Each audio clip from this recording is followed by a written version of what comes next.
Buenos días. Eh, Le damos la más cordial bienvenida a todas y todos a esta conferencia magistral que lleva el título de Diplomacias Plurales, Nuevas Líneas de Investigación en las Relaciones Internacionales, en el marco del octavo Congreso de Investigación Multidisciplinaria. Es un gusto para nosotros recibirlos a todos ustedes. Hoy, como lo pueden ver, nos vestimos de gala. Eh, Tenemos manteles largos porque nos acompaña el doctor Noé Cornago Prieto, que es verdaderamente un lujo tenerlo por acá. Quiero en particular agradecerle, doctor, si me lo permiten, me gustaría comentarles que el doctor ha sido muy generoso al aceptar esta invitación. Espero eh, comentarles que el doctor solamente vino a esta conferencia y a una charla que tuvo ayer. Llegó el lunes y se va hoy mismo, así es que está haciendo un gran esfuerzo y yo se lo agradezco mucho, doctor, esta disposición y esta generosidad hacia con nosotros. Quiero asimismo agradecer al Instituto de Investigaciones Sociales las facilidades que nos ha proporcionado para esta conferencia magistral. Igualmente quiero agradecer al posgrado de nuestra universidad, en particular darle las gracias al doctor Felipe Cruz que nos acompaña en todos los esfuerzos. Y, en fin, darles la más cordial bienvenida a todos ustedes. Hoy nos convoca un tema verdaderamente apasionante, no solo para los especialistas que en la diplomacia, para los internacionalistas. Eh, el doctor Cornago desde hace años viene trabajando nuevas líneas de investigación, propuestas heurísticas de un enorme potencial.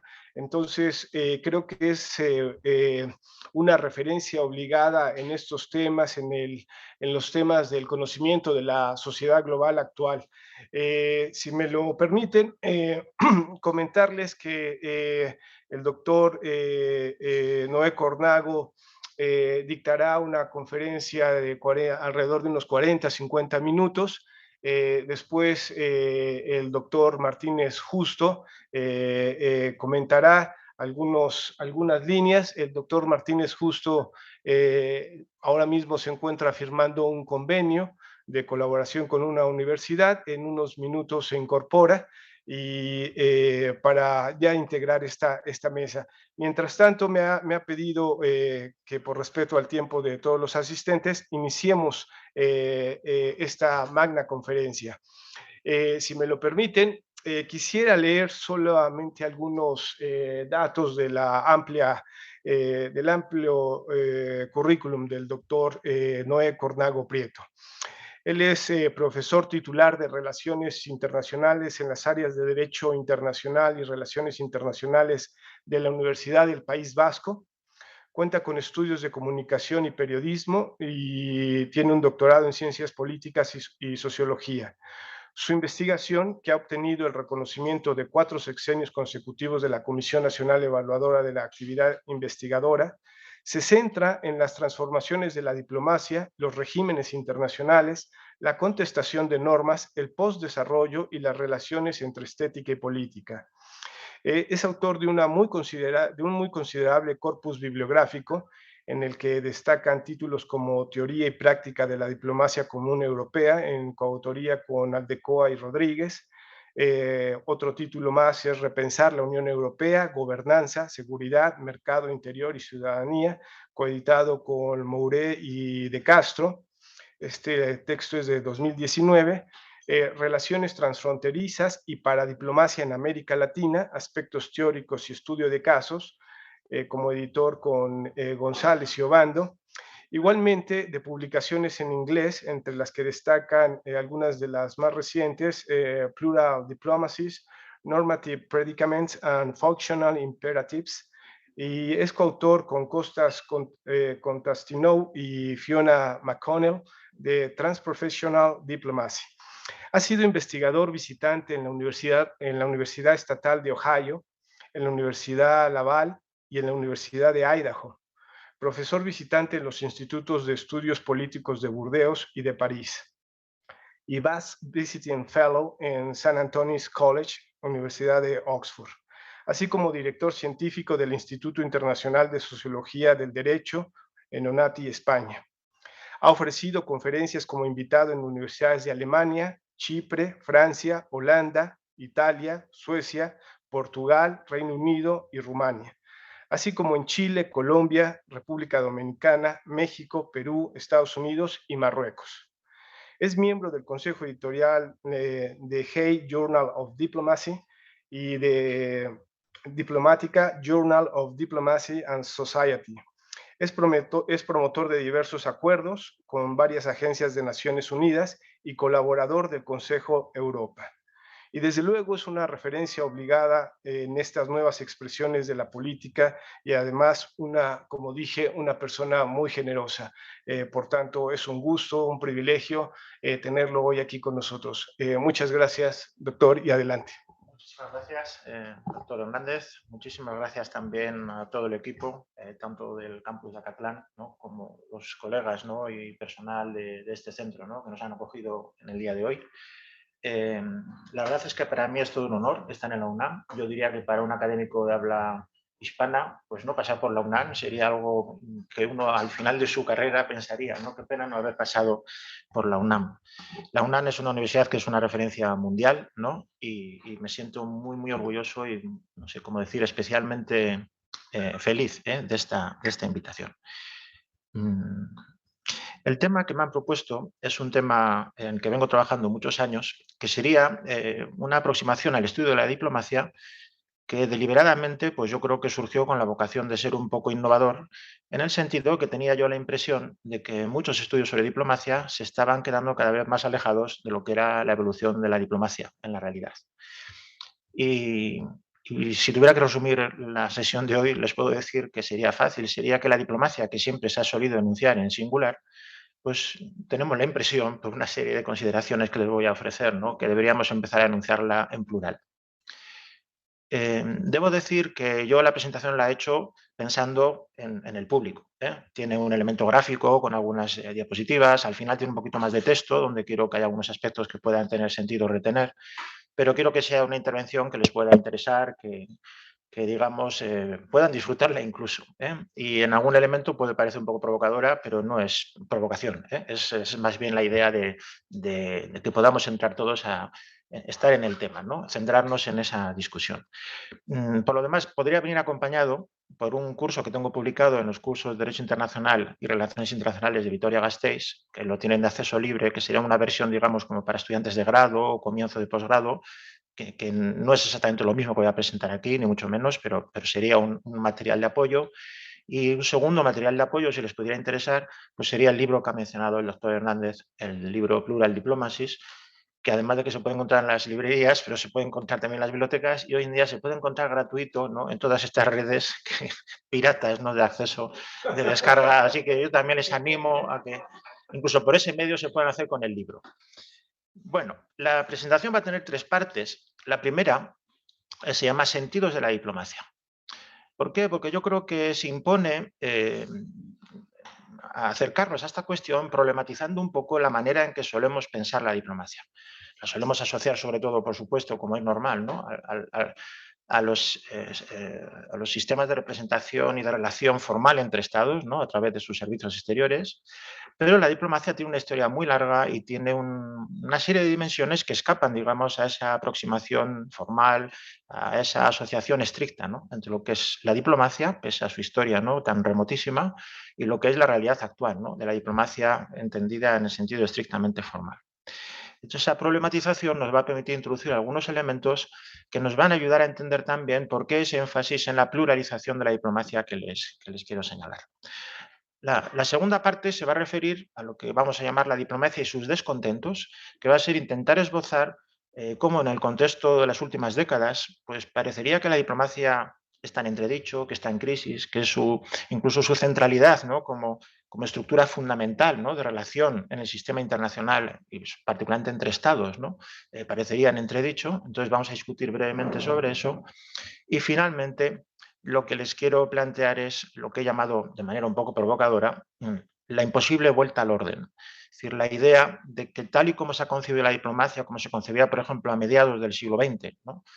Con unos servicios exteriores, con sus propios sistemas de reclutamiento, de formación, el desempeño, ¿no? A través de profesionales, ¿no? De la carrera, con diferentes funciones y compromisos y logros y fracasos también, pero esa concepción está hoy un poco en entredicho y es muy difícil que podamos volver a esa concepción, digamos, centralizada de la diplomacia. Mi entendimiento de la diplomacia se vio muy influenciado pues, por la obra de James Derderian, que es un profesor que ahora trabaja en Australia. Él pues, viene a plantear que en realidad lo que entendemos por diplomacia pues, es básicamente un conjunto, aunque él no utiliza esta expresión, ¿no? Esta es mía, de prácticas, instituciones, discursos, técnicas, que son básicamente el resultado de cómo históricamente se ha ido intentando resolver un problema primordial de la sociabilidad humana, de la coexistencia entre comunidades sociales y políticas, que sería, pues digamos, el extrañamiento, ¿no? Entre los diferentes. El asombro cuando alguien descubre otro pueblo, otra forma de organizarse, otra forma de ser, otra forma de pensar, etcétera. Y la diplomacia surge básicamente a partir de ese universal antropológico. La necesidad, de hecho, los antropólogos tienen un gran interés en la diplomacia, pero surge precisamente como un intento de mediar, de sobrellevar, digamos, ese extrañamiento y surge básicamente de una manera un poco ambivalente desde el primer momento.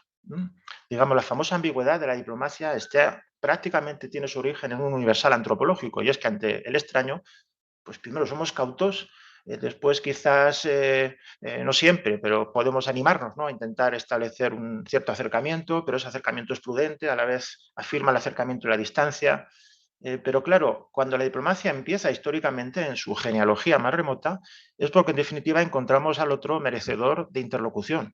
Le concedemos al menos ese beneficio de la duda, ¿no? Entonces es la gestión de ese extrañamiento y las prácticas, los discursos, las técnicas que históricamente va espontáneamente, diríamos, ¿no? Produciendo, sobre lo que se van surgiendo instituciones, por ejemplo, la diplomacia, como la inmunidad, por ejemplo, de los enviados, la inmunidad diplomática, o la noción de reciprocidad como un elemento que puede contribuir a sobrellevar las relaciones de una manera fructífera y tantas otras, ¿no? Entonces, esa dimensión lo que nos permitiría es plantear que en realidad el estudio de la diplomacia hoy, como lo ha sido en el pasado, sería el estudio de cómo históricamente, en el largo plazo histórico, que podríamos decir desde la remota antigüedad, pero también en la edad premoderna, en la modernidad clásica, pero incluso hoy en día lo que llamaríamos la modernidad tardía, cómo esas formas de gestionar ese extrañamiento con las prácticas, instituciones, discursos y técnicas que se han ido acumulando a lo largo del tiempo sobre la base de un aprendizaje, van evolucionando y sobre todo también qué es lo que impulsa esa evolución. Por ejemplo, esa dimensión de alienación, por ejemplo, pues al principio podría ser una alienación primordial, por ejemplo, del ser humano ante la magnitud de la naturaleza, ¿no? Entonces surge, pues, la primera gran formulación, ¿no? Teológico-política, ¿no? De la creación, de lo divino, etcétera, ¿no? Pero los procesos de secularización van afirmando también, ¿no? Una coexistencia entre diferentes comunidades políticas que son más complejas, etcétera. Entonces yo creo que eso es algo que no podemos perder de vista, porque si tuviéramos que hacer una simplificación enorme, yo me voy a centrar hoy básicamente en lo que sería este análisis en la modernidad tardía, digamos, ¿no? Es decir, ya del siglo XX bien avanzado y hasta ahora, habría un momento que sería la modernidad clásica, ¿no? Pues diríamos después de la era de las revoluciones burguesas, Revolución Francesa, Congreso de Viena, donde se constituye lo que hoy en día solimos pensar, ¿no? Característicamente como en su acepción más sencilla, ¿no? Diplomacia. Pero hay una época premoderna que sigue siendo muy interesante porque en gran medida, les diré, algunas de esas formas de la diplomacia premoderna vuelven ahora. Es como si fueran, en cierto modo, el retorno de lo reprimido, como si la pretensión de encapsular la complejidad de la vida social, económica, cultural, de la problemática humana, pudiera verdaderamente ser imposible, ¿no? Y el esfuerzo del Estado-Nación como principio ordenador del sistema internacional tuvo un momento histórico, claramente, ¿no? En el que se realizó ese esfuerzo, yo creo que con efectos positivos muchas veces y otras veces pues, con efectos también terribles, pero ese momento ya ha pasado, ahora estamos en otro y hay parte de retorno de lo reprimido, tanto si lo reprimido era la expresión, por ejemplo, de una voluntad de dignidad, de entendimiento, de empatía, como si lo reprimido era una voluntad de avaricia, de poder o de dominación. Pero hay un reenvío de ese tipo. Y a la vez hay una disputa sobre quién y cómo puede gestionar ese extrañamiento. Por ejemplo, ya en la antigua Grecia se plantea, bueno, pues el famoso, ese primer cuento escrito sobre la diplomacia, ¿no? El del discurso de Demóstenes, ¿no? Donde dice, bueno, pero es que aquí hay uno que dice que representa a Atenas, pero no, yo soy el representante de Atenas. Y el otro dice, no, no, yo soy quien representa a Atenas. Se suscita el problema de la representación. Y eso sigue siendo hoy en día, ¿no? Cuando dicen, pues por decir algo, ¿no? Las entidades locales o los estados federados de México, las comunidades autónomas, parece que están empeñados, ¿no?, en cuestionar el monopolio de la acción exterior del Estado, ¿no?, de la unidad de la acción exterior.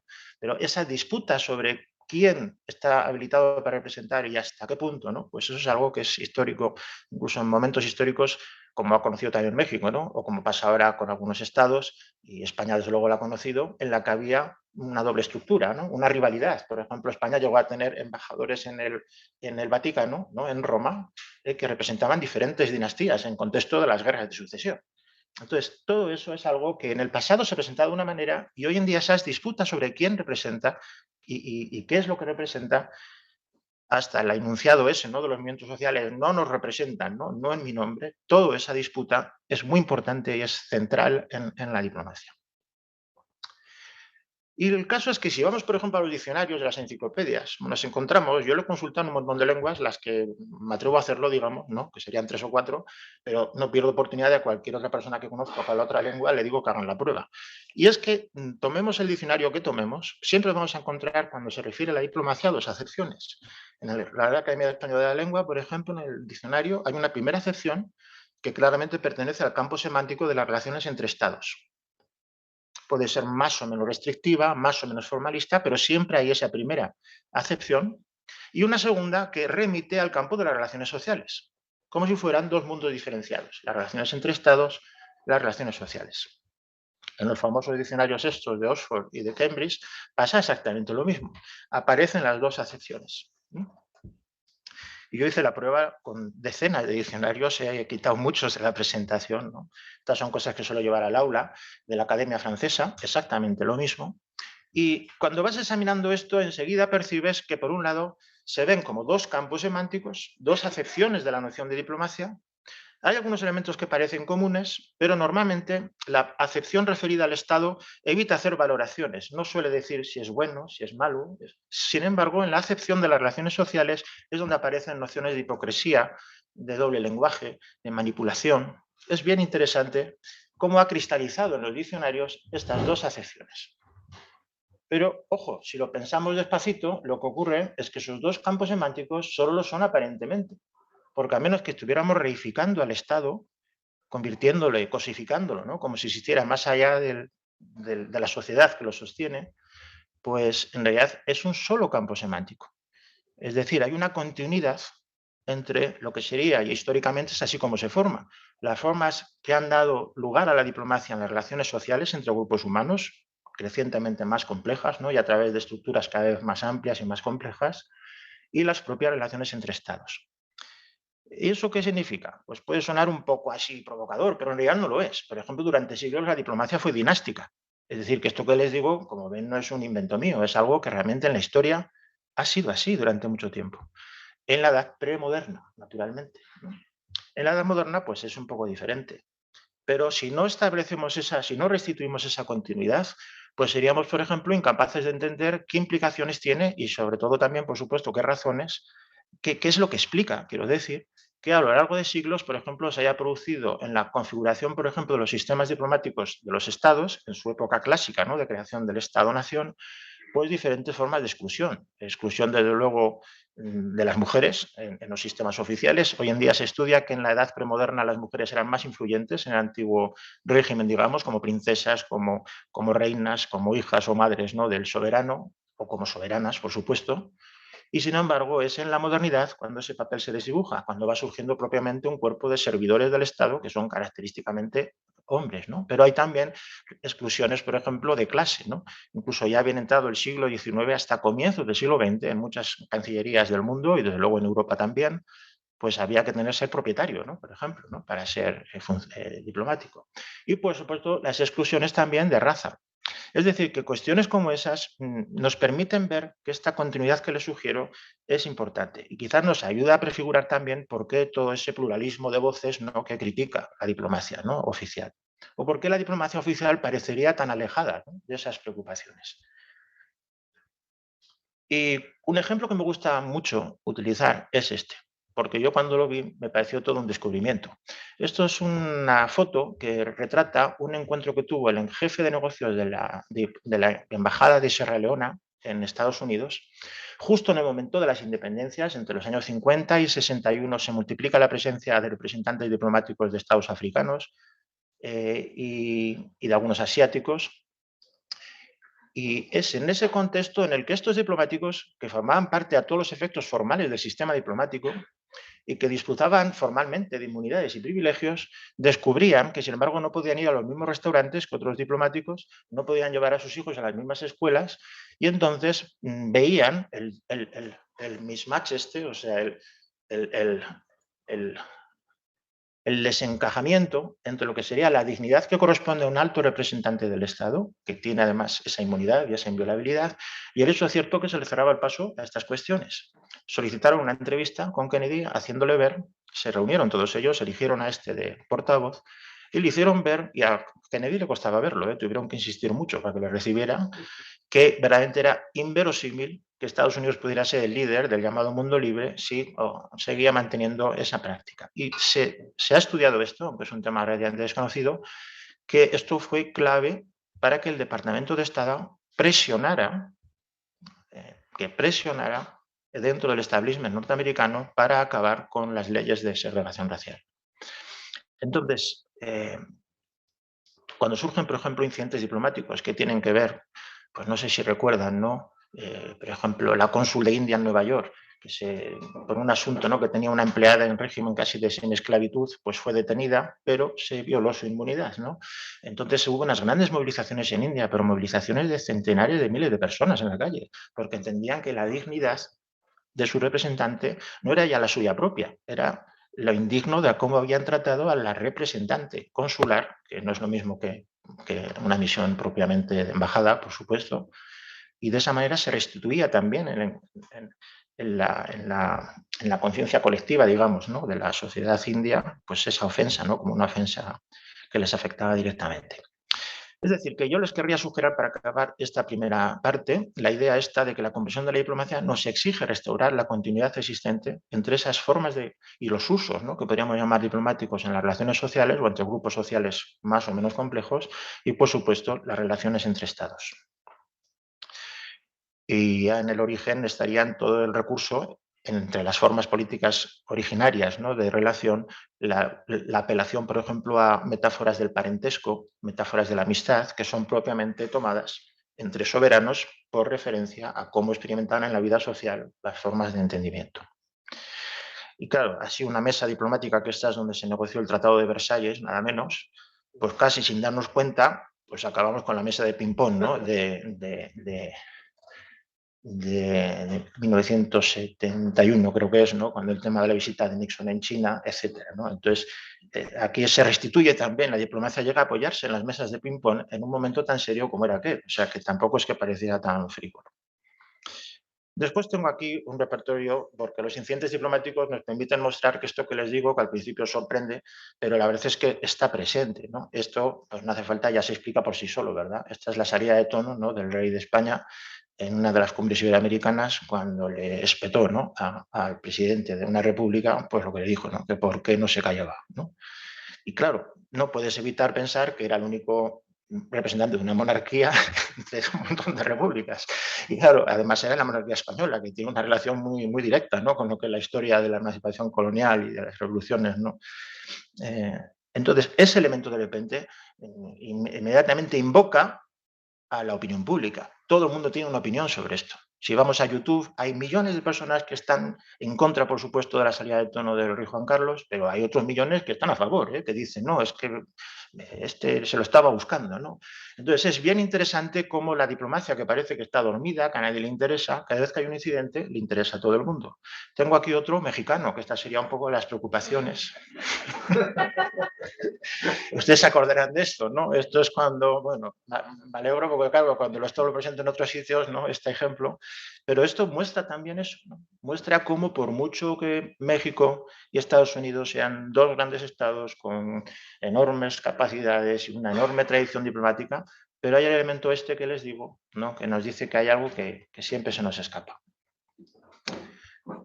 Y otro, muy interesante también, es estas dificultades que tuvo Evo Morales cuando venía de un viaje de Rusia, que no le dejaban aterrizar, ¿no?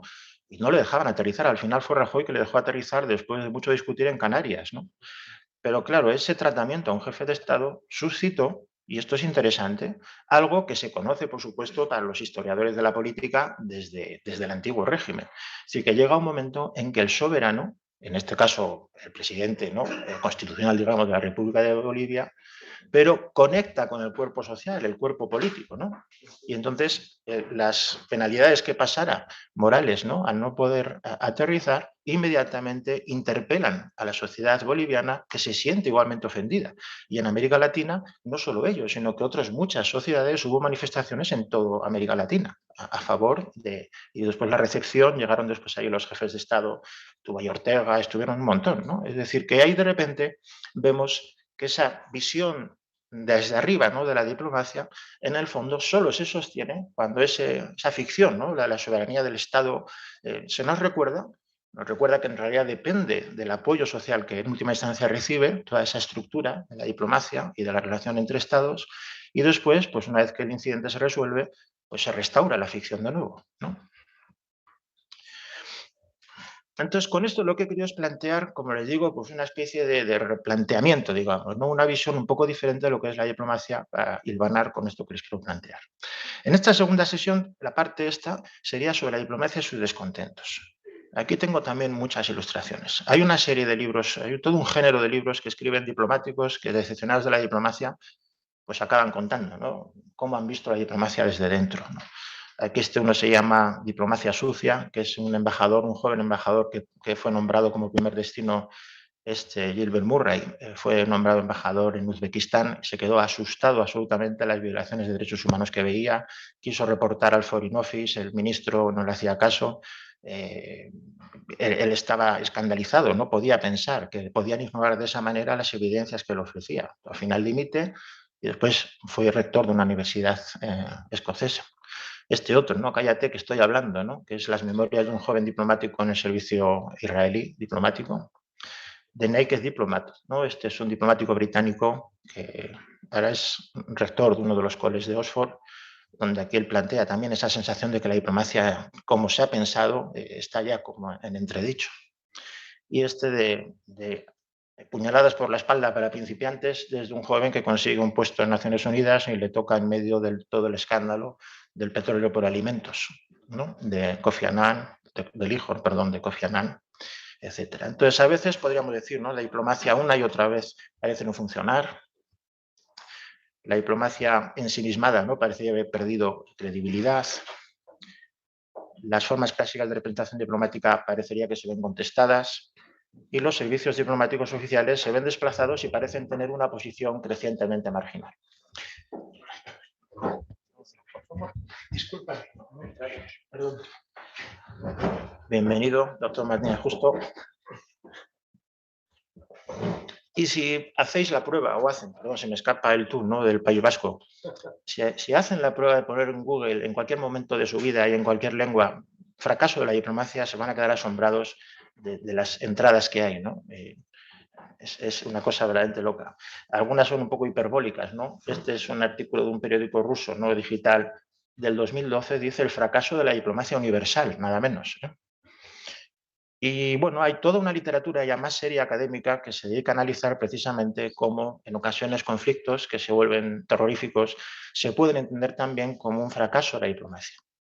Es como si fuera responsabilidad de la diplomacia no haber sabido conducir las cosas de esa manera. Yo ahí tengo mis críticas con ese enfoque, porque rara vez los diplomáticos declaran una guerra.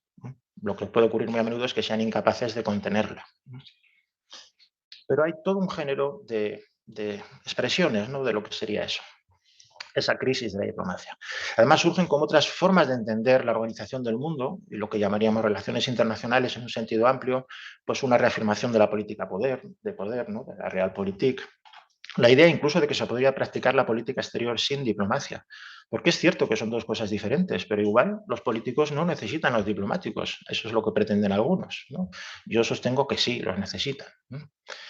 O, por ejemplo, desaparece el lenguaje político y se plantea en términos tecnocráticos, ¿no? En términos de que el mundo se conduce a través de procesos de regulación, de ajustes técnicos, de normas de estandarización de procedimientos, de auditorías. O se sustituye por una noción de gobernanza global, ¿no? Donde toda esa complejidad institucional que representa el Estado, ¿no? Por muchos cuestionamientos que éste tenga, se diluye, ¿no? En una concepción universal, ¿no? De un globalismo, cosmopolitismo, digamos, emergente. O incluso con las categorías del derecho constitucional, ¿no? Como cuando se plantea el constitucionalismo global. Aprovecho para decir que la inmunidad de la que disfrutan los parlamentarios no precede a los diplomáticos, sino que es lo contrario. Se inspira la inmunidad parlamentaria en la inmunidad diplomática, como garantía del ejercicio de la función de un parlamentario sin temor a ser detenido, digamos, simplemente por el ejercicio de su libertad de expresión en un parlamento. Es decir, que los politólogos subrayan mucho los estudios sobre representación política, pero pierden de vista que el fundamento último de la representación parlamentaria, cuando se formula, y esto es en los primeros momentos es con todo el tema de la Revolución de Cromwell y todo eso, ¿no? Cuando se plantea cuál puede ser el estatuto si ya no son los que nombra el rey, entonces, ¿qué pintan esas personas allí? Y lo que pintan es que representan su territorio, ¿no? Su condado, y deben tener algunas garantías para poder hacerlo. Y entonces dicen, bueno, podríamos hacer como si fueran diplomáticos, como si fueran embajadores, enviados, protegidos por una inmunidad especial, aunque también hay quien critica eso, ¿eh? Por ejemplo, dice, no, entonces no puede ser una asamblea de embajadores, no, no existiría entonces Inglaterra, ¿no? Es decir, lo mismo que les vengo contando, ¿no? En definitiva, lo que quiero decir es que a la vez que la diplomacia, al menos algunas de sus formas, ¿no? Pues parecería que están en entredicho, pero sin embargo, y es lo que quiero subrayar ahora, es bien curioso cómo en este contexto que les acabo de dibujar, simultáneamente surgen también nuevas reivindicaciones de la diplomacia. El profesor Sean Riordan, diplomático él también retirado y consultor, que vive en España, él publicó un libro, Adiós a la diplomacia, pero lo curioso es que en la traducción al inglés no hubo forma de convencer a la editorial, a Polity Press, de que mantuviera el título, y es exactamente el mismo libro, ¿no? En castellano es, en español, Adiós a la diplomacia, y en la edición en inglés, que surgió simultáneamente, ¿eh? Se llama La nueva diplomacia. Entonces, como es diplomático, yo creo que él diría, bueno, yo ajusto el discurso lo que me diga la editorial, ¿no? No, lo que quiero es negociar los derechos de autor o algo así. Entonces es curioso porque de esa manera también quiero relativizar el fracaso de la diplomacia del que les he hablado, ¿no? Como intentaré relativizar también sus éxitos. Entonces hay muchos autores que intentan pues, dar cuenta de esas transformaciones, ¿no? Por ejemplo, el profesor Brian Hawking, hace unos años ya, a mediados de los años 80, 90, no recuerdo ahora exactamente, pues planteó la noción de diplomacia catalítica para subrayar un poco eso, ¿no? Que ya no sería solo la diplomacia que formula el Servicio Exterior del Estado, la Cancillería, sino que sería una sucesión de elementos, de contribuciones, que una especie de catálisis, ¿no? De movimientos de diferente nivel. La diplomacia transformacional de Justin Bass, que después hizo un poco propia con Dolores Rice, interpretando de una manera un poco más, no sé, más agresiva, la idea que a través de la diplomacia se puede transformar al otro, que eso es muy delicado, ¿no? Porque la diplomacia es siempre un acercamiento y una distancia, ¿no? Tienes que reconocer la identidad como para poder establecer una conversación en común, reconocer al interlocutor como digno de esa interlocución y qué es lo que esperas, ¿no? Que él te reconozca, pero a la vez cada uno en su casa, ¿no? Porque si no, se desdibujaría. La fusión de los agentes en una negociación pues sería un gesto antidiplomático, ¿no? La diplomacia consiste en sortear la diferencia, ¿no? En sobrellevarla. La noción de diplomacias en redes, ¿no? Network diplomacy, que quiere dar cuenta de ese pluralismo que va emergiendo, de procedimientos, de técnicas, de actores. La noción de guerrilla diplomacy, este es también un antiguo diplomático canadiense, donde frente al acartonamiento, digamos, ¿no? de los servicios exteriores de los estados, lo que él quiere subrayar es la idea de que los servicios diplomáticos tienen que estar preparados como si fueran prácticamente guerrillas, ¿no? Para aparecer en el momento que se les necesita y replegarse rápidamente y volver a aparecer, etcétera, ¿no? La noción más simple, ¿no? Pero por supuesto seguramente la más inclusiva, la idea de que estaríamos ante nuevas formas de diplomacia, o diplomacias integrativas que dicen Sharp, Melissen y el propio Hawking y Riordan, en el sentido de que tendrían que ser capaces de mostrarse abiertos, ¿no? A las contribuciones que puede hacer la sociedad civil, el sector privado, el mundo de la empresa, etcétera, la academia, la ciencia. Pero hay he seleccionado dos casos de respuesta que los estados dan, ¿no?, para responder a todo ese cuestionamiento. Y uno es el de la diplomacia pública, que ha conocido un despliegue espectacular. Sabemos que la diplomacia pública tiene sus precedentes en la propaganda, pero se diría que no es exactamente lo mismo, aunque tenga sus relaciones, por supuesto.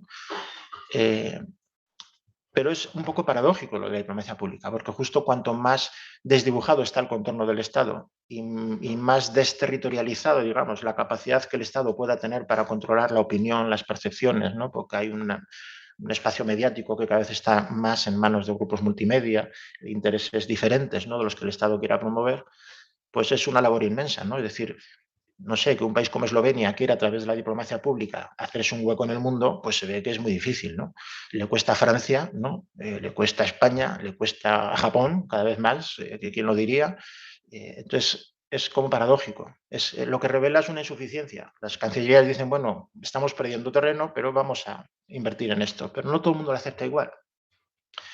Y otro ejemplo muy sintomático de esto que les digo es la diplomacia digital. Es decir, bueno, pues si esto se está desdibujando de esta manera, entonces tenemos que estar presentes en esos espacios virtuales, tenemos que ser capaces de responder al desafío tecnológico. Y a mí me interesa porque estos dos han tenido particularmente una atención muy importante en los últimos años, ¿no?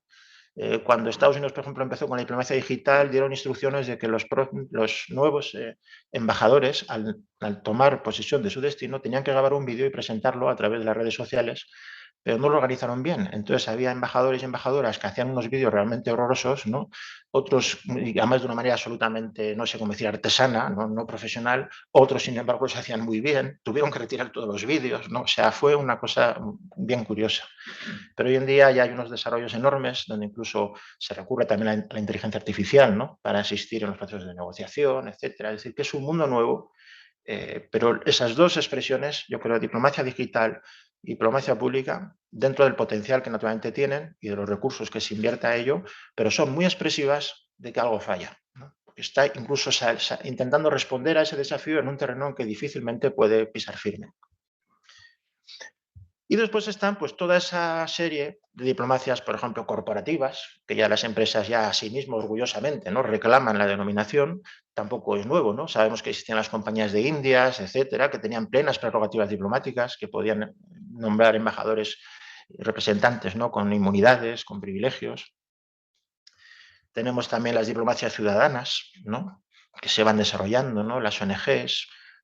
No nos vamos a detener mucho en ello, ¿no?, pero como evocación, ¿no?, de lo que sería toda esa idea de las diplomacias ciudadanas. Pero claro, el sector de las ONGs también es un sector muy heterogéneo. Las hay enormes, las hay muy pequeñas, ¿no?, las hay de un tipo, las hay de otro. Pero lo que es cierto es que forman parte ya del proceso político, ¿no?, de la diplomacia. Y esto va configurando pues situaciones nuevas, ¿no?, situaciones híbridas. Por ejemplo, pues es la Cumbre de Naciones Unidas sobre el Medio Ambiente y Desarrollo de Río de Janeiro del año 92. La mesa era enorme y claro, pues cada vez es más grande la mesa, porque además de los representantes de los estados están los representantes de las ONGs. En fin, es un mundo nuevo. Este me gusta también porque a la vez que subraya una cierta contestación a la diplomacia oficial, pero en la medida en que intenta representar, ¿no?, un posibilismo, ¿no? Es decir, bueno, estos jefes de Estado que nos gobiernan, pues lo hacen muy mal, ¿no?, por lo visto, pero parecería en la propia representación irónica, ¿no?, satírica del G8, que parecería, o el G no sé cuál exactamente, no, el G8 no es, ¿no?, sería entre el G8 y el G20, es un híbrido, pero a la vez que los critica, parecería que se esperaría algo, ¿no?, de la diplomacia, ¿no? Era sobre la tasa Tobin. Después tema de diplomacia de celebridades. Tuve muchas dudas sobre a quiénes meter aquí. Al final decidí poner solo a Sean Penn, porque Sean Penn es asombroso. Allí con quien está se mimetiza completamente, ¿no? Con Cristina Kirchner, con Zelensky, con Morales y con Putin. Es una cosa asombrosa y si siguen buscando de sus encuentros es una cosa única, ¿eh?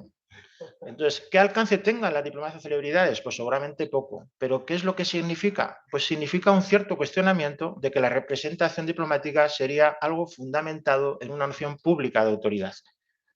Y pasa a ser representado, aunque de manera imperfecta y seguramente marginal, pues por alguien a título privado, ¿no? Entonces eso tiene su interés también. Tampoco era extraño en el pasado. En el pasado, en el siglo XVI, XVII y XVIII, los representantes oficiales de los estados convivían, ¿no?, en 1000 negociaciones con representantes de la Iglesia, de los músicos, de los pintores, de los comerciantes. La diplomacia subestatal, aquí he seleccionado, no voy a referirme a todas, ¿no?, pero igual les sorprende esta de las motos, ¿no?, de los terminatos, pero es una cumbre cuando Schwarzenegger era todavía gobernador de California. Es una de las fotos que se hicieron en uno de esos que siguen teniendo, bueno, la verdad es que en los últimos año y medio o 2 no he verificado si se siguen teniendo desde Trump, ¿no?, pero que son las reuniones anuales de los gobernadores de la frontera de los estados de Estados Unidos y de México, ¿no? Y entre ellos está la que iba a ser después secretaria de Seguridad Interior, ¿no?, de Homeland Security, Jan Reno, ¿no? Creo que era el nombre, Jan Reno, no me acordaré el nombre, perdonar. Pero, bueno, tuvieron el mal gusto de disfrazarse de Terminators, ¿no? Pero claro, toda esa las diplomacias, ¿no?, locales y regionales, pues no cabe duda, ¿no?, que están proliferando en todo el mundo. Ayer lo discutíamos, ¿no?, en otra sesión. Las diplomacias indígenas también es bien interesante porque, por supuesto, existen desde hace mucho, ¿no?, solo faltaba. Básicamente, pues hoy en día no sabemos, ¿no?, que las diplomacias indígenas en el momento de la conquista, la llegada de los españoles, los europeos, allá donde la autoridad era más o menos descentralizada, acabaron entendiendo, ¿no?, la necesidad de las dos partes de establecer algún tipo de compromiso, de acuerdo, ¿no? Por ejemplo, se dice que los mapuches fueron muy capaces de establecer acuerdos porque su propia forma de ordenamiento político, no centralizado, esquivo al control, así como embozado, pues exigía, ¿no?, ese tipo de... Y sin embargo, precisamente aquellas culturas, ¿no?, más desarrolladas políticamente, con estructuras centralizadas muy poderosas, fueron más vulnerables también. Pero el hecho cierto es que los indígenas, que han padecido tanto, ¿no?, a lo largo de los siglos, que en el siglo XX, en los años 70, 80, recuperen la noción de diplomacia indígena, ¿no?, y que les guste trabajar con esa noción, que se movilicen, ¿no?, pues con el famoso convenio 169 de la OIT o con las cumbres indígenas, pues es algo que también merece, ¿no?, nuestra atención. Porque podrían haberlo llamado de otra manera, pero lo llaman orgullosamente diplomacias indígenas. Entonces, ese es el pluralismo un poco del que les hablo también, ¿no? Es decir, cómo poner en orden toda esa pluralidad de voces, de actores, pues yo les voy a plantear aquí que la vuelta al orden es imposible.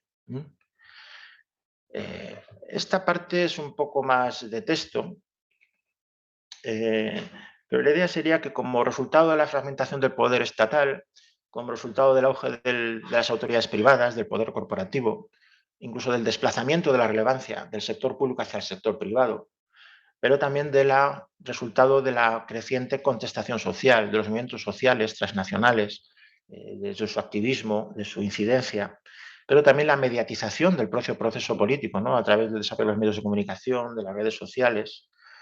Pues se diría que la situación en la diplomacia se puede, utilizando las nociones de Pierre Bourdieu, ¿no?, el sociólogo, se diría pues que, para empezar, que si hay un campo diplomático, hoy en día ya no se sabe ni dónde empieza ni dónde acaba. Sería un metacampo, en cierto modo. Hubo un tiempo en que la diplomacia era básicamente el sistema de representación formal a través de agentes oficiales de los estados, ¿no?, o de las organizaciones multilaterales.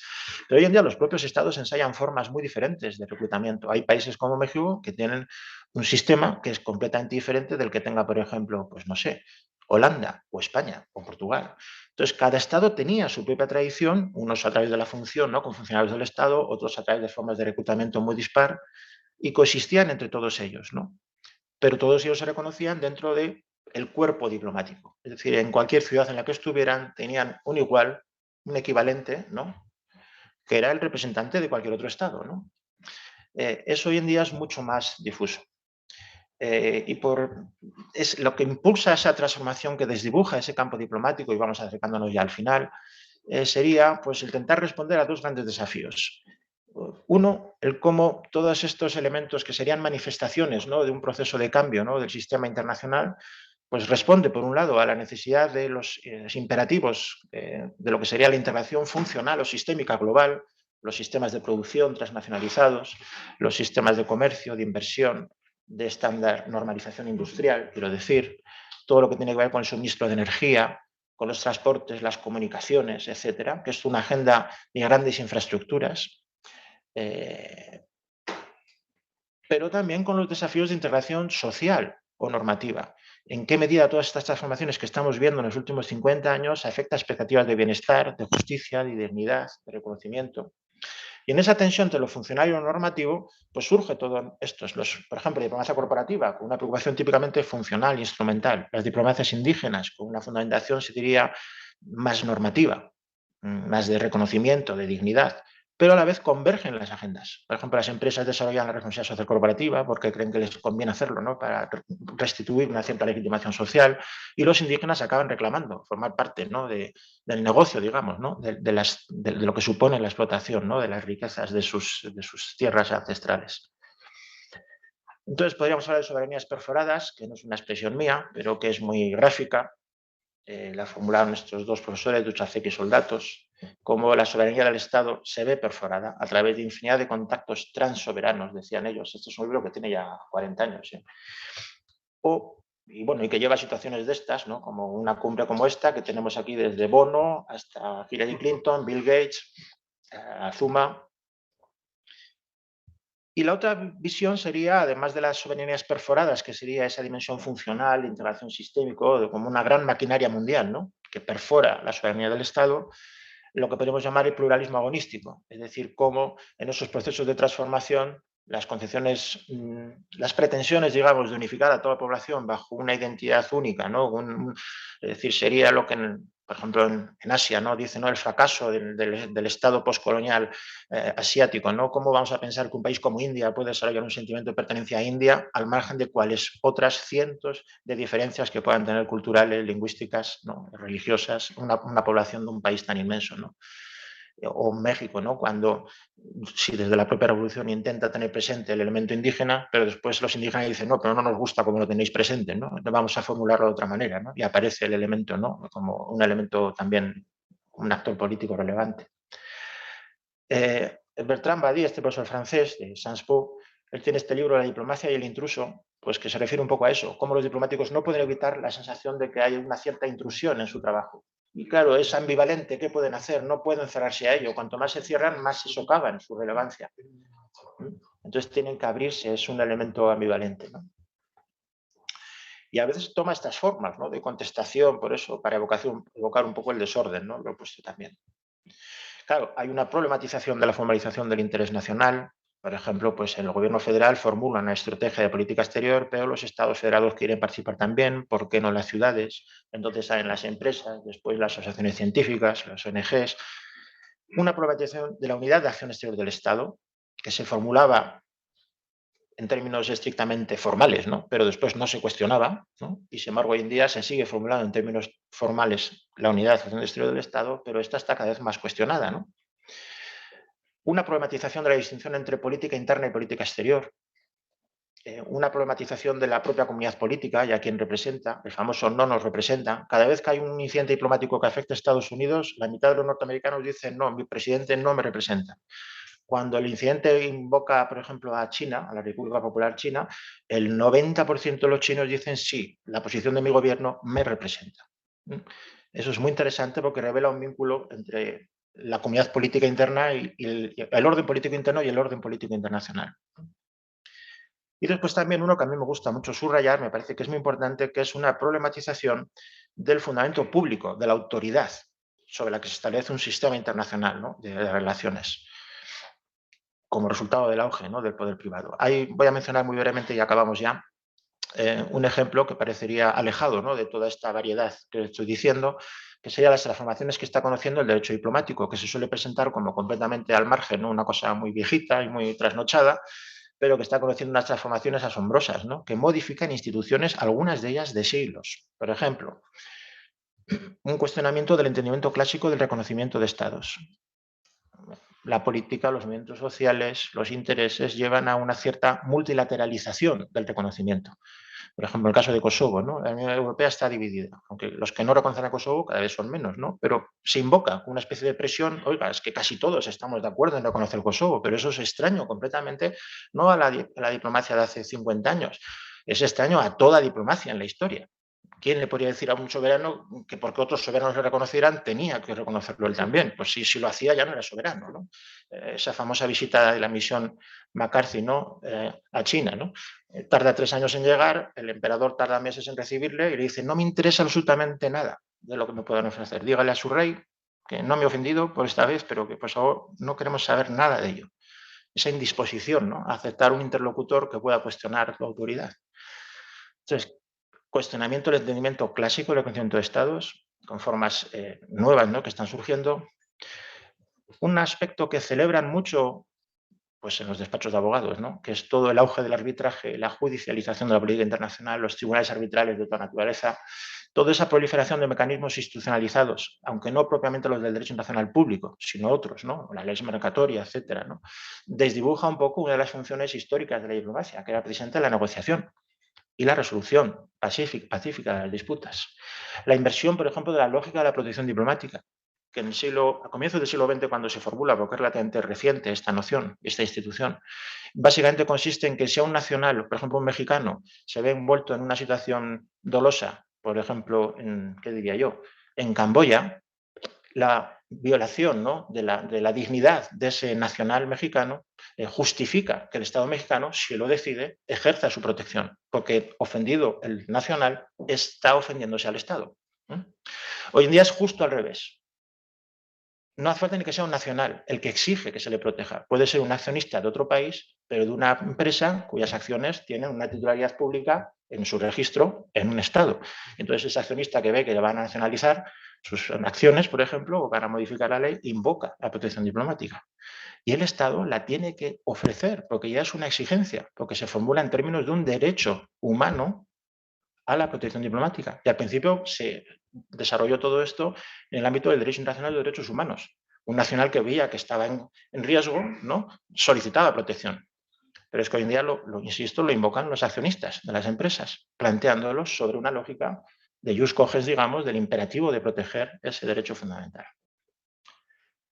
Otro sería la relativización de la inmunidad del Estado y el cuestionamiento de la inmunidad diplomática.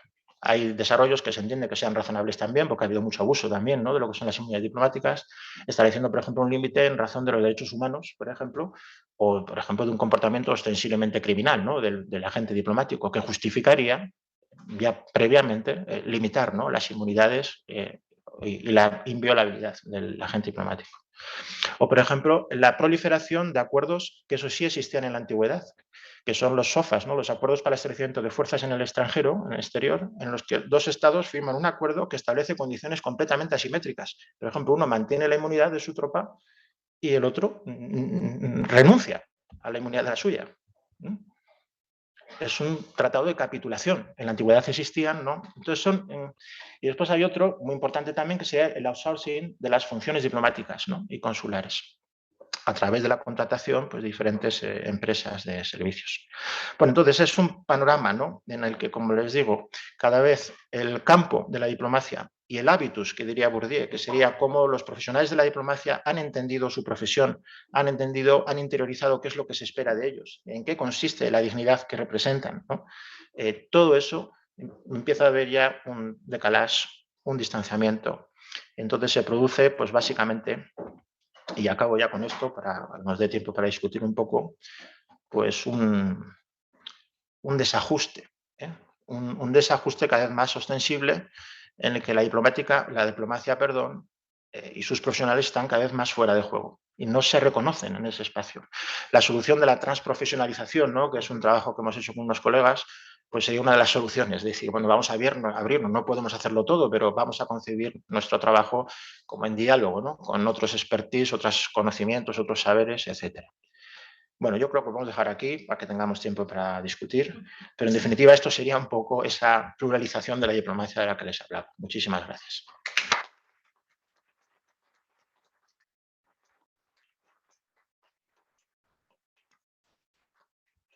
Le agradecemos al doctor Noé Conargo esta espléndida presentación. Por principio de cuentas, diríamos que cumplió a cabalidad lo que nos prometió, este acercamiento a las diplomacias plurales, nuevas líneas de investigación en las relaciones internacionales.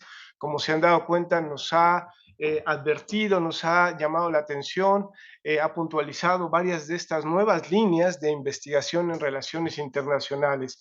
Y diría todavía más que al principio señalábamos que no era una charla solamente para especialistas y creo que después de escucharlo podemos coincidir en que el doctor Cornago nos ha presentado una cierta cartografía del mundo, no solamente de la diplomacia, que atañe sobre todo al Estado y que en esa medida surgen esto que él ha llamado en varios textos la pluralización de la diplomacia. Y si me lo permiten, señalar que en la, todavía como un activo más de la obra del doctor Cornago, el tratamiento que hace el doctor Cornago, para quienes todavía no lo conozcan, que se me haría raro, alguno de sus textos, el tratamiento del doctor Cornago a este tema, lo señalaba, es muy realista. No es naif, no es ingenuo, sino el doctor Cornago problematiza esto que él ha llamado la pluralización de las diplomacias en un texto que quizá sería un buen material para la introducción de su obra, Diplomacias Plurales, Nuevas Prácticas, Instituciones y Discursos. En este texto, el doctor advierte sobre el efecto desestabilizador que tiene esta pluralidad de diplomacias, que no es todo ganar para estos nuevos segmentos de la diplomacia, incluso para la diplomacia ciudadana. Es decir, creo que hay tesis verdaderamente relevantes en su disertación. Me gustó mucho esta idea, digamos, de la disputa por la representación, porque en algún sentido actualmente lo que tenemos hoy es esa disputa por el monopolio de la representación, es decir, se lo disputan los gobiernos locales, los estatales y algunos otros, ¿no? Otros nuevos poderes, no nuevos quizá, recolocados, el poder corporativo, el poder empresarial, el poder ciudadano y demás. Y todo esto, desde luego que tiene impactos en el Estado. Niklas Luhmann llamaba a este proceso político la escisión de la cima, ¿no? Es decir, cuando antes lo que teníamos era la concentración del poder y el Estado podía, no sin problemas, pero podía con mayor facilidad que actualmente desplegar una serie de políticas y tomar una serie de decisiones. Hoy todas esas decisiones son disputadas en muy diversos ámbitos. Entonces creo que el doctor ha cumplido con creces la promesa de señalarnos nuevas líneas de investigación. Eh, para continuar con esta conferencia, vamos a tener el gusto de escuchar los comentarios del doctor Manuel Martínez Justo, de quien me permito una pequeña semblanza curricular. Eh, es doctor, es doctor en Ciencias Políticas y Sociales, con mención honorífica por la UNAM, maestro en Comercio y Finanzas Internacionales por la Universidad de Barcelona, España, y licenciado en Geografía e Historia por la Universidad de Santiago de Compostela, España. Anterior a su responsabilidad actual como director de la Facultad de Estudios Superiores Acatlán, ha desempeñado varios cargos administrativos, entre ellos jefe de la División de Ciencias Socioeconómicas, coordinador de la Licenciatura en Relaciones Internacionales, del Sistema de Universidad Abierta y Educación a Distancia, sistema del que también fue profesor fundador y secretario técnico del Departamento de Economía de la División de Ciencias Sociales en la Facultad de Estudios Superiores Acatlán. Y desde luego, para resumir, un experto en estos temas y idóneo para comentar precisamente la conferencia magistral que ha dictado el doctor Noé Cornago. Adelante, doctor. Muchas gracias. Muy buenos días todavía a todas y todos.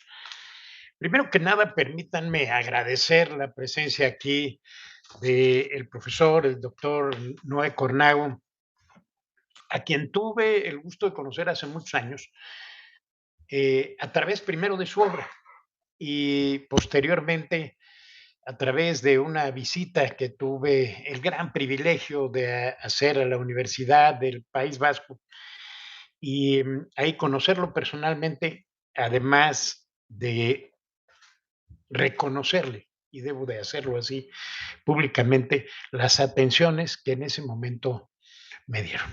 Noé Cornago es un gran impulsor de temas de vanguardia y yo diría que es un gran formador de formadores, porque a lo largo de su trayectoria como profesor y como investigador en relaciones internacionales, ha formado a una gran cantidad de investigadores que hoy nutren a toda América Latina e incluido México en torno a las relaciones internacionales y algunos temas de estas nuevas diplomacias o de estas diplomacias plurales que hoy estamos estudiando. Así que, mi querido Noé, muy bienvenido a esta tu casa, a la Universidad Nacional y hoy a el Instituto de Investigaciones Sociales, debido a que quisiéramos haberte recibido en la Facultad de Estudios Superiores de Zacatlán.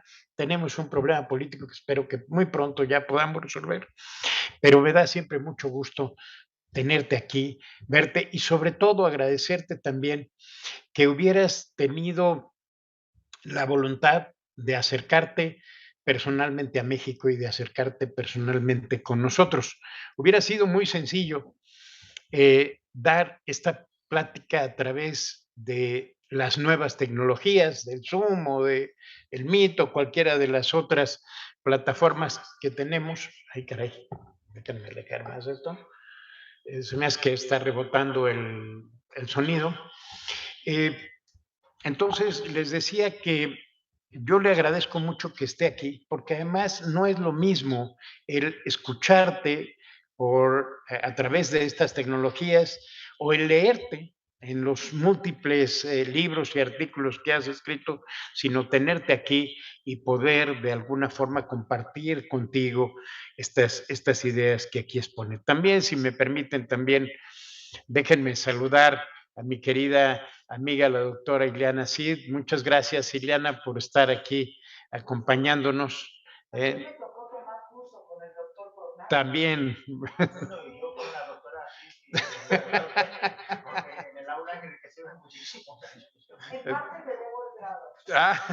Muy bien, excelente, excelente. Como ven, las relaciones internacionales y las relaciones académicas, muchas se fundamentan en esta parte personal del conocimiento personal y Noé nos ha aportado mucho en general y nos ha brindado su amistad, lo cual se agradece infinitamente.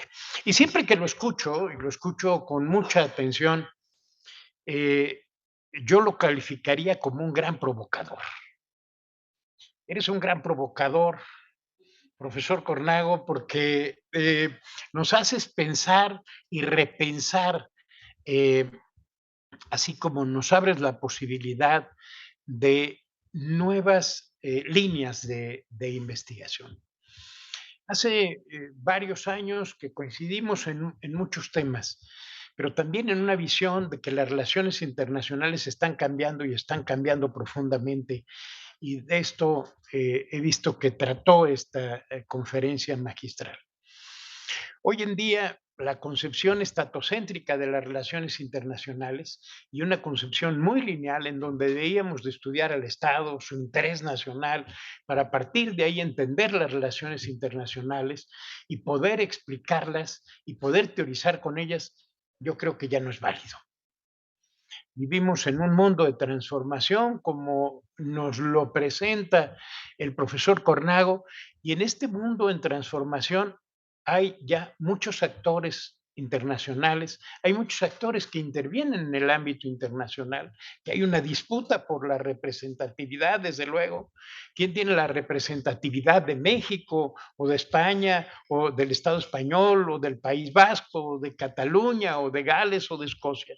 Lo tiene el gobierno central, lo tienen los gobiernos subnacionales, lo tienen las organizaciones sociales, lo tienen las empresas.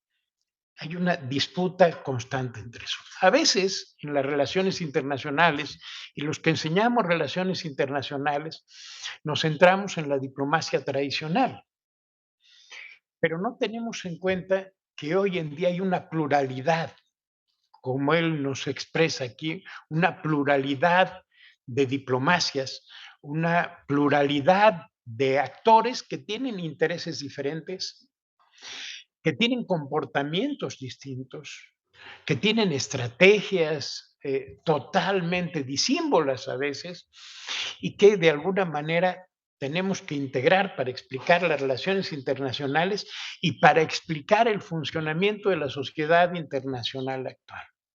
Ya no basta el conocimiento único, sino que es una suma de conocimientos y de ahí que yo le dé mucha importancia y subraye esta parte que decía él de compartir las experiencias, de ver todo desde un prisma diverso de ópticas para poder lograr una mejor interpretación, pero también déjenme utilizar un término muy tradicional para los internacionalistas, una política exterior más sólida.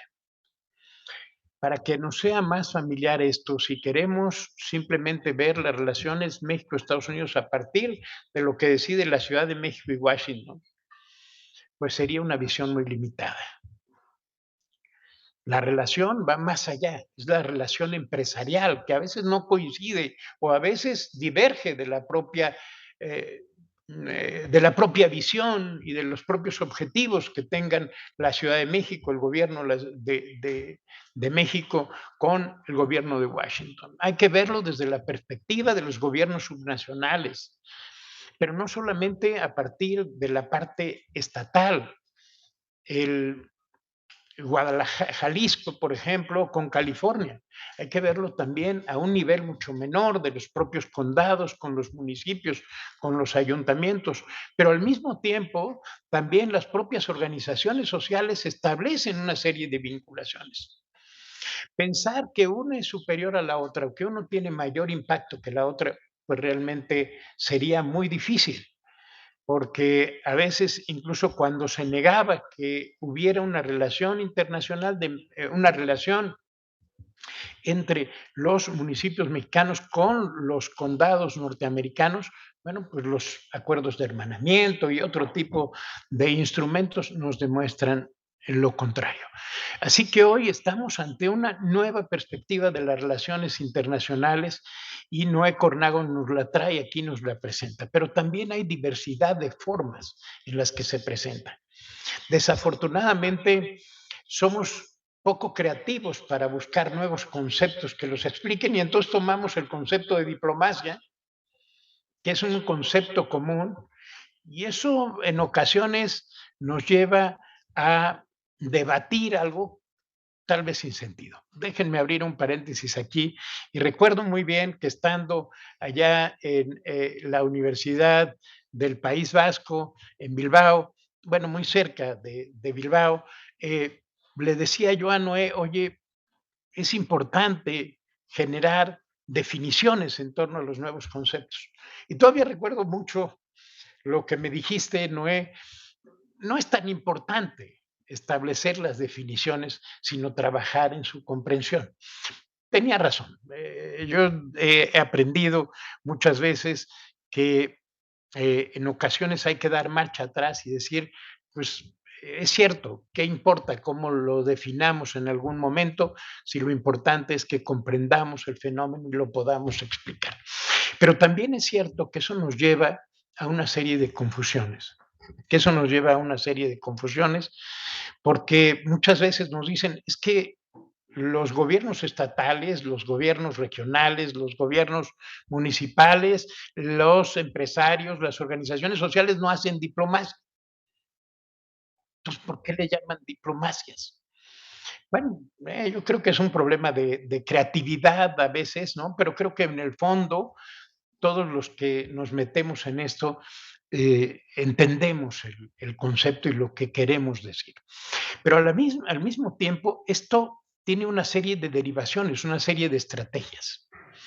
Yo me acuerdo mucho y ahora ponía mucha atención en lo que hablaba Noé acerca de la diplomacia pública, porque me dieron un gran reto para el semestre entrante, que es tratar, esa es culpa de aquí de Guadalupe Martínez Franco, que está al frente ahí del programa político en la FES Zacatlán, y entonces no se le ocurrió mejor idea que decir, bueno, pues que el doctor Martínez Justo dé una materia que les llama diplomacia pública.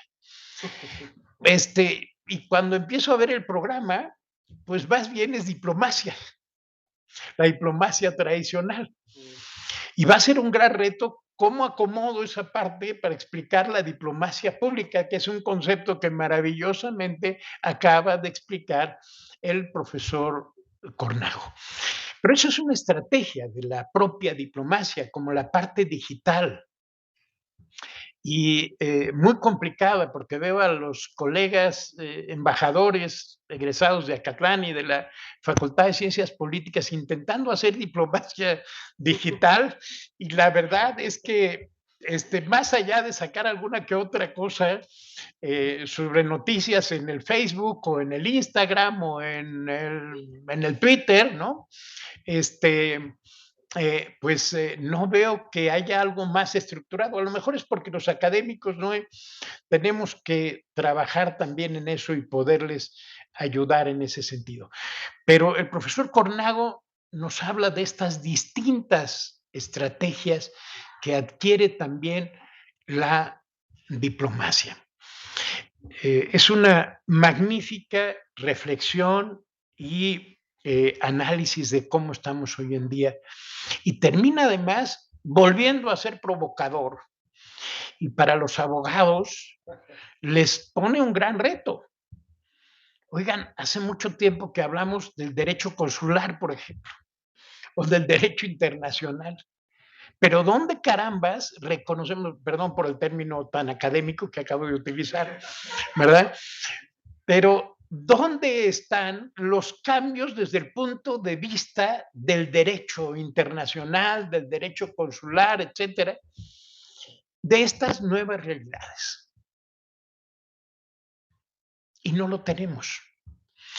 Tal vez por ahí habría que ir, avanzar y, bueno, yo terminaría diciendo, para no cansarlos, que nuevamente, como siempre hace Noé Cornago, y siempre que tengo el privilegio y el gran honor de escucharlo, genera una serie de provocaciones, pero también al mismo tiempo marca líneas de hacia dónde podemos dirigirnos. Y bueno, yo quisiera también al mismo tiempo comentarle al profesor Noé Cornago que en Acatlán, en la Facultad de Estudios Superiores Acatlán, que es una unidad multidisciplinaria de 24,000 alumnos de licenciatura, de grado, siempre tratamos de ir, escuchamos muy bien a gente como tú que nos aporta tanto y tratamos de ir a la vanguardia. Y en ese sentido, bueno, pues tenemos ya incorporadas en el plan de estudios de relaciones internacionales 2 materias. Una es esta, que tiene que ver con la diplomacia pública, a la que tendremos que darle un giro para no enseñarles diplomacia tradicional. Y 2, la acción exterior de los gobiernos locales, que es algo que le he aprendido mucho a mi profesor Noé Cornago, porque uno aprende de la obra de los autores y le enseñan a uno, y segundo, los maestros no solamente son en el aula, sino en la vida, y yo he aprendido mucho de Noé, por eso lo considero también mi maestro. Y te quiero decir, mi querido Noé, y se los digo a todas y todos ustedes, que en Acatlán vamos a iniciar muy pronto, Claudia, Márquez, ¿sí? Por ahí, en noviembre, un diplomado orientado precisamente a las nuevas diplomacias. Desafortunadamente no podemos abarcar todo, deberíamos de tener casi una especialización o una maestría sobre nuevas diplomacias, pero creo que vamos a tratar el tema de la diplomacia cultural, de la diplomacia empresarial, de la diplomacia local y de la diplomacia parlamentaria. Nos va a quedar ahí pendientes toda otra serie de diplomacias de las cuales habla el profesor Noé, y yo quisiera que si el profesor Cornago lo tiene a bien, nos pueda dar alguna de las conferencias iniciales para este diplomado. Si no puedes venir, pues aunque sea vía Zoom, para también seguirnos provocando y seguirnos apoyando en este sentido. Bienvenido, muchas gracias por estar aquí. Noé, gracias por tu amistad, por tus enseñanzas de siempre, y gracias a este tipo de cosas es por la que siempre decimos, Acatlán me encanta, de acá somos, y que por nuestra raza sigue hablando el espíritu. Muchísimas gracias a todos y todas.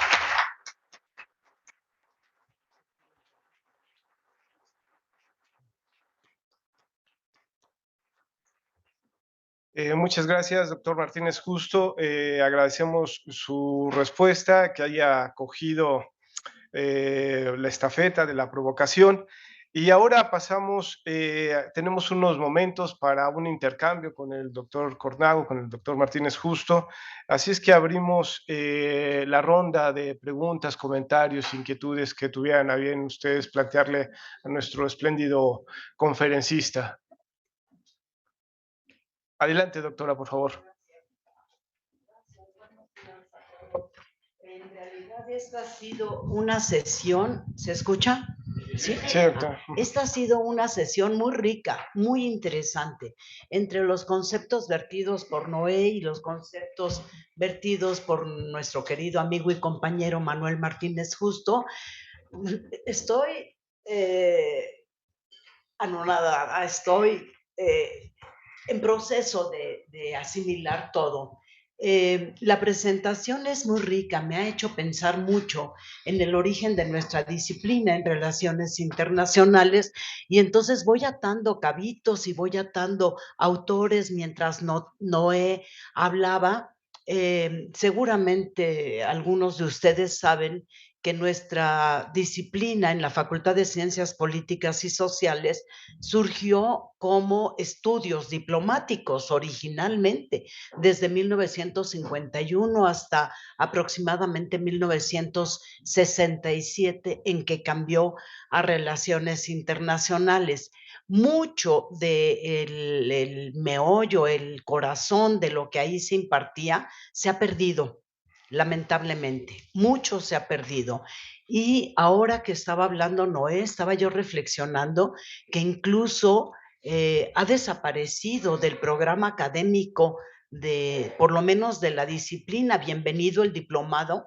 Creo que más tarde, después, cuando se hagan las reformas de los planes de estudios, habrá que volver a incluirlo, porque los nuevos temas en que se ha insistido tanto en la realidad internacional han marginado un poco a la esencia de relaciones internacionales, tanto en la diplomacia como en el derecho internacional. Entonces, los chicos quieren estudiar comercio exterior, no sé, todas estas materias, género, conflictos internacionales, pero la esencia en sí que todavía nos da la diplomacia, siento yo que se está quedando relegada a lo mejor a las escuelas diplomáticas, ¿no?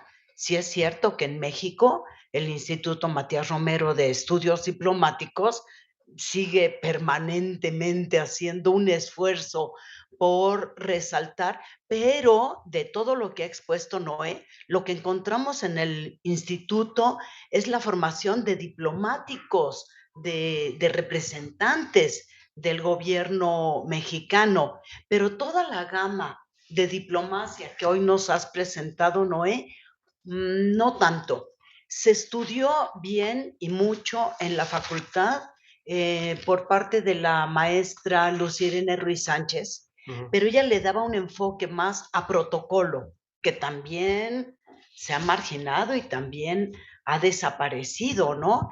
Y creo que habrá que retomar todo esto. Qué bien que hoy nos convoque Noé. Ya quiero tener el libro en mis manos, lo voy a mandar a pedir, a lo mejor en Amazon o en algo así. Muy caro. Pero este libro, el libro de Diplomacias Plurales, ¿no? Pero estaba yo pensando en la importancia que tiene hoy la diplomacia en un proceso de continuidad y cambio. ¿no? O sea, simplemente cierro con esto, relaciones internacionales sigue siendo en su esencia el manejo, la práctica, el estudio de la diplomacia, junto con todo lo demás que ha venido surgiendo, ¿sí? Yo nada más propondría poner el tema en las agendas de investigación de nuestras escuelas. Me parece, a lo mejor me equivoco, pero me parece que es un tema muy ausente en nuestra investigación y en nuestra docencia en México, en América Latina.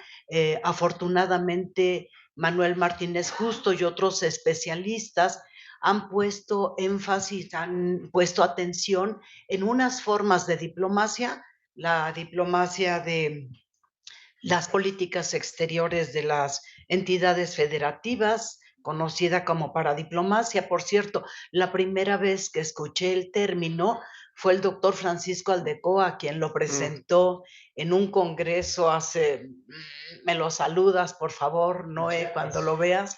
En Chiapas. En el Congreso en Chiapas. En el Congreso en Chiapas, qué buena memoria, cierto. Estábamos con Roberto Rosell, el doctor Francisco Pachi Aldecoa, perdón, me costó trabajo que me saliera el Francisco, y de ahí ya un número muy importante de investigadores mexicanos han tomado el tema. Jorge Esquiabón, Rafael Velázquez, Manuel Martínez Justo, pero a lo mejor ahora tendríamos que ampliar la agenda de investigación y abordar estas diplomacias plurales. Muchas gracias por la convocatoria, me pareció muy rica la presentación. Gracias, doctora, por su intervención. Si gusta, doctor, reunimos dos preguntas más. ¿Alguien más? Adelante allá. Y por acá.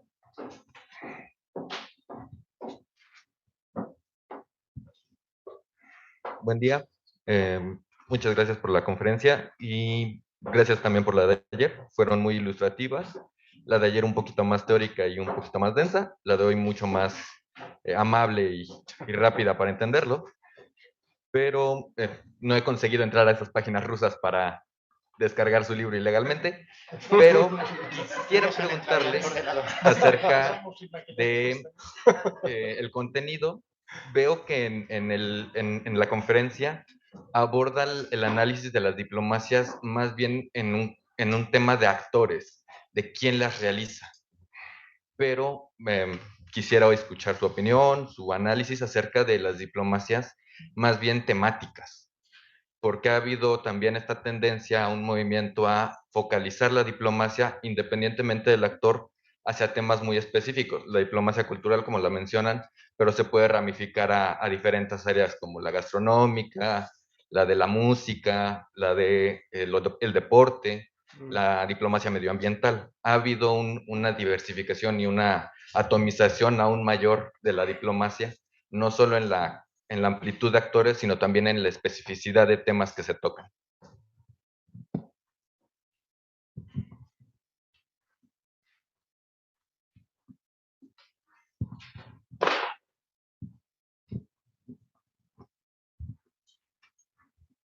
Hola, buenas tardes. Yo soy estudiante de la FES Acatlán y mi pregunta es el papel de los jóvenes en estas nuevas diplomacias plurales.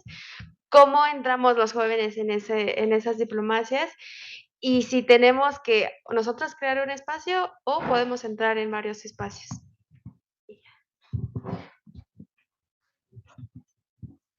Muy buenos días a todos. Igual venimos por parte de la FES Acatlán de Relaciones Internacionales.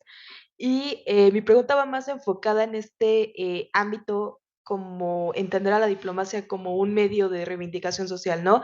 Mencionaba este auge o este, digamos, levantamiento de muchas sociedades, de muchos temas con respecto a las problemáticas sociales internas, pero que tienen que ver estrictamente con las relaciones con otros países, con otras regiones del mundo, y que muchas veces vemos que un gesto, como mencionaba también el doctor muy, muy puntualmente y muy claro, como a veces un gesto digamos, de de atención, de consideración hacia estas prácticas, hacia este, digamos, sentimiento nacional o simplemente al respeto a ciertos símbolos, puede determinar, ¿no?, el rumbo que va a tomar a lo mejor o el tono que van a tener ciertas relaciones o ciertas interacciones con digamos, estas regiones, ¿no?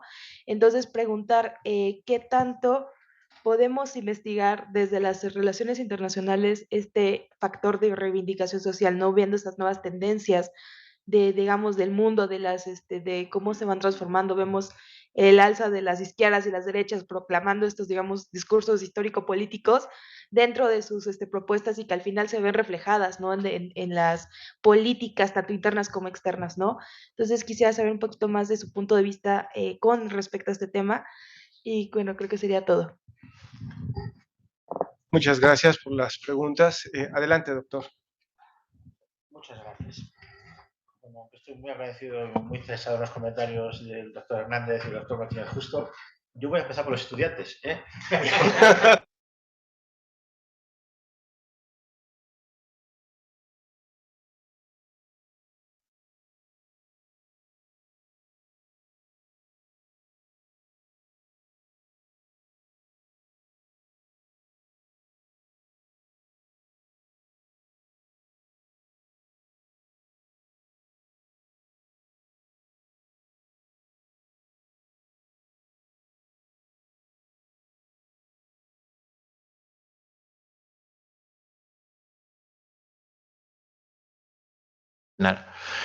Una sería la referida a cómo en la historia de los estudios internacionales en la UNAM, que es tanto como decir entiendo en México, pues la diplomacia estaba en el centro, ¿no?, en el comienzo, ¿no?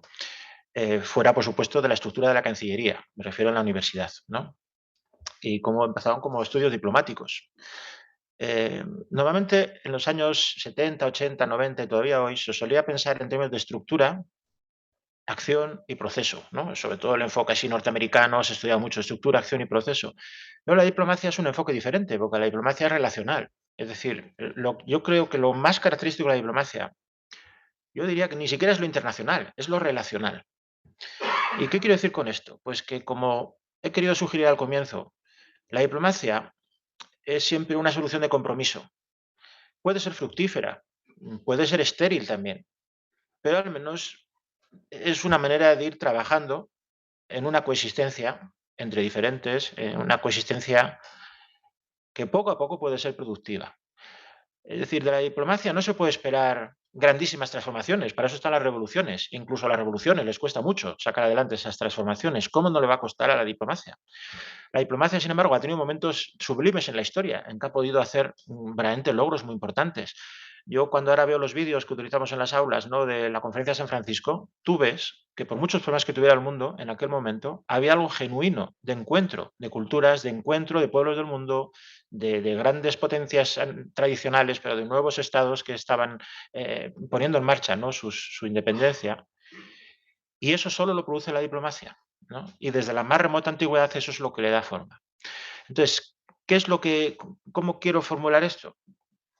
Pues yo creo que la diplomacia es un impulso siempre de acercamiento, de entendimiento, pero tiene que ser conocedor de sus propios límites, porque precisamente por no violentar al otro, tiene que sobrellevarlo. Eso explica también la ambivalencia de la diplomacia. Claro, la ambivalencia que explica que la diplomacia al final siempre es una forma de compromiso, como decía, y es como inmanente, es decir, no tiene grandes aspiraciones trascendentales. Tiene que resolver en el momento, pero lo interesante que tiene la diplomacia es que cuando los diplomáticos realmente negocian, cuando discuten sobre los temas, cuando intentan establecer esa apuesta en común, están siempre abiertos, o sea, no van simplemente, como pasa ahora en nuestros parlamentos, cada partido portando a priori, a despecho de cualquier deliberación que pueda haber en la Cámara. No, los diplomáticos realmente van, se sientan y cambian las percepciones que tienen entre ellos. Entonces, claro, la diplomacia tiene ese alcance y ese límite. Por ejemplo, la reivindicación social, la diplomacia, las derechas, las izquierdas. La diplomacia, presidenta, ha surgido no para decirnos que todos los estados tienen que tener el mismo sistema político, por ejemplo, la democracia liberal o cualquier otra, o revolucionaria, ¿no? Tampoco ha surgido para decir que todos tenemos que ser de izquierdas o de derechas, ¿no? Precisamente la diplomacia ha surgido para buscar cuál es el elemento último que nos puede unir en nuestra diferencia. Si la diferencia que tenemos sobrepasa lo que estamos dispuestos a admitir, estupendo.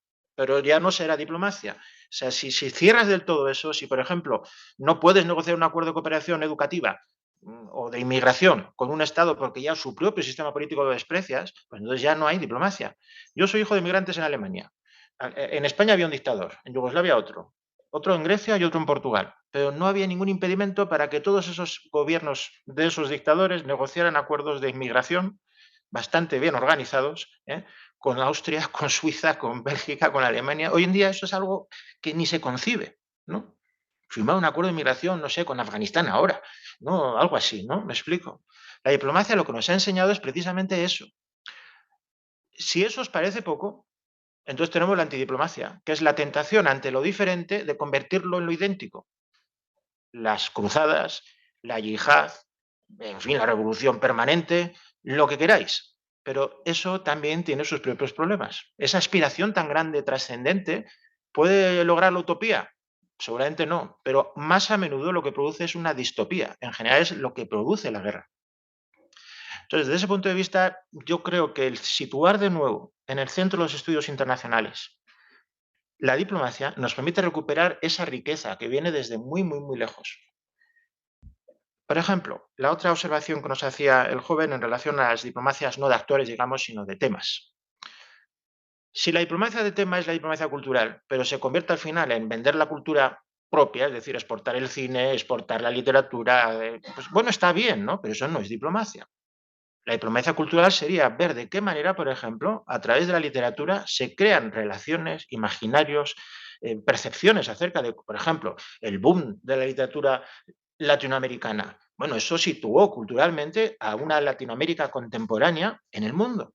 No en América Latina, pero sí en el mundo. Aunque incluso después eso creará sus propias mistificaciones y todo el que venía aquí esperaba encontrarse el realismo mágico, ¿no? Y alguno hasta creía verlo, ¿no?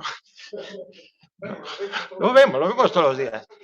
Pero quiero que esa sería, pero eso no es nuevo. Es decir, en la historia de la diplomacia, la noción de literatura nacional fue clave para que los diplomáticos dijeran, esta es nuestra cultura. Pero bueno, queremos saber de la vuestra. Es decir, eso era la diplomacia cultural, no la exportación de libros. Y cuando los diplomáticos eran incapaces de en una negociación llegar a ese momento de entendimiento, pues igual escribían un libro o un poema. Diplomáticos que eran poetas, aprendían persa, y entonces traducían al alemán a los poetas persas o al italiano. Entonces, en las diplomacias estas temáticas pasa a menudo eso. Todas tienen una larguísima historia y todas son extraordinariamente ricas. Él me comentaba ayer precisamente, no recuerdo tu nombre, perdóname, Miguel, que él está trabajando en diplomacia gastronómica. Si la diplomacia gastronómica es solo la exportación de la cocina nacional, por ejemplo, la peruana o la mexicana, ahora entonces diremos, bueno, un momento, México es enorme, no solo hay una... Bueno, tampoco puede ser solo exportar la de cada una de las tradiciones culinarias del norte, del sur o del este y el oeste de México. Eso sería como convertir la diplomacia gastronómica en España. No puede haber una exportación de la diplomacia gastronómica española, ¿no? Tiene que estar la vasca, la catalana, la gallega. ¿Me explico? Cuando empezamos así, ya la diplomacia se desvanece. La diplomacia y la gastronomía tienen una importancia fundante. Es el banquete, el simposio, en una mesa. Comer juntos, compartir, una sobremesa. Y ahí van saliendo los temas. Eso es la diplomacia gastronómica. Convertirla en la exportación de la cocina nacional es otra cosa. Eso es economía política de la cultura, es industria cultural. Lo mismo con la diplomacia deportiva.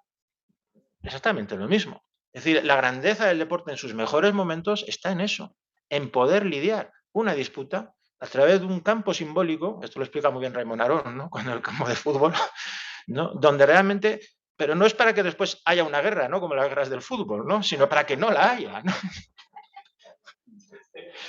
Entonces, la diplomacia deportiva tiene pleno sentido. De la antigua Grecia, las Olimpiadas, todo eso tenía una función muy importante, la diplomacia gastronómica, y así podríamos hablar de otras muchas diplomacias, diplomacia científica. La ciencia no se entiende su desarrollo histórico si no es con la diplomacia. En la antigüedad, y cada vez menos desafortunadamente, pero durante siglos, los enviados esperaban que tuvieran otros conocimientos, además de simplemente negociar un acuerdo. Podían tener conocimientos de las artes, de la arquitectura, de la filología, de las ciencias, y reportaban. Decían, no, es que aquí las construcciones las hacen de otra manera. Tienen un material que realmente es imponente. ¿Qué solidez consiguen ellos en sus construcciones? O tienen una capacidad para hacer puentes o canales. O saben perfectamente, tienen un repertorio absolutamente de cuáles son las hierbas que se pueden comer y las que no, y qué propiedades tienen. Es decir, la diplomacia se coproduce con la ciencia. No hubiera existido nunca la biología ni la zoología si no hubiera habido. Y por supuesto la arqueología y la ingeniería, si no hubiera habido lo que es realmente la herencia más rica de la diplomacia, que es esa. No me voy a extender mucho más en esto, ¿no? Respecto a los jóvenes. Los jóvenes, paradójicamente, aquí voy a ser provocador otra vez. En aquellas sociedades en las que cada vez son sociedades más envejecidas, los jóvenes reclaman cada vez más atención. Porque, claro, la sociedad gira, toda la estructura política del gasto público, etcétera. En España y en Europa es tremendo, ¿no? El tema de las pensiones. Entonces, yo creo que ha habido iniciativas bien interesantes. Por ejemplo, los programas de intercambio educativo de estudiantes.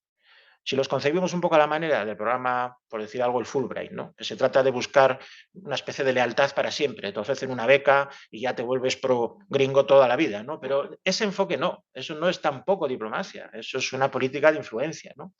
Pero el intercambio de estudiantes produce un fenómeno único, por supuesto, porque el estudiante, en razón de su juventud, o los jóvenes, aunque no sean estudiantes, naturalmente, están más abiertos a la sociabilidad, tienen más por descubrir, quieren exponerse más a la diferencia. Entonces, por ejemplo, el programa Erasmus en Europa es asombroso. Un estudiante que no tiene ni idea de lo que sea España, pues viene y se cree que va a llegar a Sevilla, ¿no? Y llega a Bilbao. Y entonces dice, ay, va, pues se hablan otra lengua, ¿no? O en Cataluña, ¿no? Pues que la universidad es en catalán, pero todo eso pasa también con el estudiante vasco que está ensimismado en su vasquidad, ¿no? Y de repente, pues descubre que no es lo mismo, pues no sé, el norte de Holanda que el sur, ni en Alemania, ¿no? Ni etcétera, ¿no? Entonces yo creo que hay elementos de la juventud, digamos, en los que, por supuesto, que se puede hacer mucho. Hay inevitablemente después todos los desarrollos que tienen con elementos, por ejemplo, la Organización Iberoamericana de Juventud, creo que se llama, no me acuerdo ahora mismo, no estoy seguro del nombre.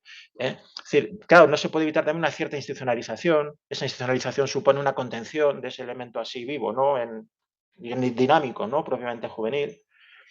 Pero por supuesto. Pero, por ejemplo, hoy en día que ya no tenemos los famosos proxenos, ¿no? Que había en la antigua Grecia, que era que cuando en una ciudad donde había extranjeros, pues había alguien que se encargaba de ponerlos en contexto. El proxenos le daba un poco la clave, era una especie de hospitalidad, ¿no? Que se hacía, se buscaba cómo los inmigrantes españoles en Alemania se reunían, por supuesto, con españoles, pero se reunían también con italianos, con yugoslavos, con turcos, con portugueses, porque eran los que más se parecían, se veían muy diferentes de los alemanes. Entonces, la juventud hoy en día, con la transnacionalización, ¿no? De la cultura, la movilidad que los jóvenes tienen, ¿no? Que la expectativa de movilidad que tenían en el pasado, ¿no? Los jóvenes, pues era completamente diferente, ¿no? Que te movilizaran para la guerra, pues fíjate tú, por ejemplo, ¿no? Entonces yo creo que sí que se puede trabajar mucho en esos aspectos y que quizás lo que ocurre es que la diplomacia tiene mala prensa. Y ahora voy a hacer otra provocación sobre los movimientos sociales y con esto acabo ya.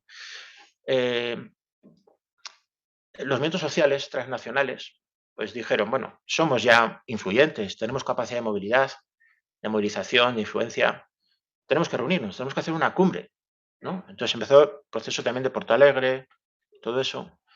Entonces, movimientos sociales se reunían y ya enseguida descubrieron que hacía falta una lengua franca, ¿no? Porque claro, eso hablar todos en inglés, pues tampoco, ¿no? Y después decían que había que hacer un orden del día, ¿no? Y que había que establecer un procedimiento de cómo se iba a gobernar la reunión. Y un procedimiento de toma de decisiones, porque todo no se iba a aprobar por asentimiento, ¿no? Al revés, ahí todo el mundo estaba no asintiendo, ¿no? Sino vociferando. Entonces, descubren rápidamente, en cuestión de 5 años, la diplomacia. No, es que si vamos a ser 5.000, esto hay que organizarlo. Hay que reservar el espacio. Tenemos que tener infraestructuras hasta de saneamiento. Es decir, que acabaron replicando la logística de la diplomacia oficial y ya el caso ya extremo de esto es con las cumbres paralelas. Eran informales, Pero claro, cuando van a Beijing y dicen tenemos que ir 3.000 delegados de las ONGs y eventos sociales, hay que avisar al gobierno, después hay que ver si el gobierno nos va a dar las visas o no, pero es que nos van a dejar un espacio, entonces el gobierno chino les pone a 150 kilómetros, ¿no? Y dice, sí, pero es que solo hay un par de trenes para ir y volver, claro, pues para que te lo pienses bien, si vas, ¿no? ¿Me explico? Entonces, la diplomacia es fascinante precisamente por eso, porque tiene todo el acervo de una sabiduría milenaria y absolutamente transcultural. Entonces, ese es el valor último de la diplomacia. En el libro, la verdad, es un poco como teórico, digamos. Ahí me lanzo un poco más en fin, me suelto el pelo, que se dice en España. En el artículo en castellano, el capítulo este del curso, este es un poco ya más cercano a una introducción a esa problemática. Pero yo, como lo ha dicho también Manuel, yo me tomo muy en serio. O sea, no se trata de romper, o sea, la innovación. Me acuerdo, ahí acabo con la anécdota de la segunda observación que hacía Ileana, que me sirve para hilar los comentarios que has hecho cuando nos has recordado que aquella reunión fue en Chiapas. Yo salía de mi despacho y del despacho del profesor Aldecoa, primero salí yo, y uno, él me dijo, bueno, no, estás listo ya para la defensa de la tesis en el año 96. Y por supuesto él se había leído la tesis, pero sea como sea, el hecho es que camino del salón de grados me preguntó Noé, pero es que no recuerdo ahora mismo. ¿Defines en algún sitio lo que es la paradiplomacia? Quiere decir, ¿una definición, Pachi? Y digo, sí, sí, una definición. ¿Pones en algún momento una definición de paradiplomacia? Digo, pues no la pongo. Y dice, pues siéntate e improvisa una, porque te van a preguntar por ello. Entonces dijo, oh, vale, bueno, salimos en 5 minutos, pero no tardes, ¿eh? Porque te la van a preguntar seguro. Y en efecto, pues hice una definición, la que pude en ese momento, que no está en la tesis, no llegó a estar en la tesis. La metí después en alguna publicación, ¿no? La definición fue asombroso, porque yo recibo muchas citas, pero muchas de ellas, me da un poco apuro decirlo, son las de la definición, como si lo único que podía yo haber dicho era aquella definición.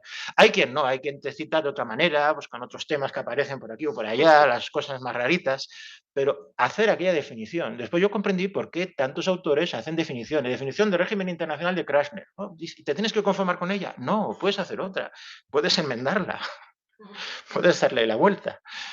Pero al final yo soy mucho también, muy reconocedor de cómo al final pues hay que aterrizar, ¿no? Por eso esa mención que hago a los movimientos sociales transnacionales, ¿no? Y cómo fue el auge y caída de las cumbres paralelas, hasta desaparecer, hasta autodisolverse sin saber ni cómo ni por qué. Y la solución que buscaron después de eso, cuando eso empezó a caer, fue el antagonismo, la profundización del antagonismo, ¿no? Que ya es el giro del movimiento antiglobalización, Seattle, etcétera, ¿no? Tampoco ha sido fructífero. Igual hubiera sido más promisorio adaptarse a la diplomacia, articularlo de esa manera.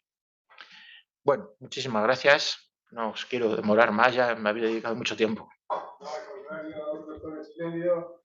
Quisiera pedirle un aplauso para el doctor.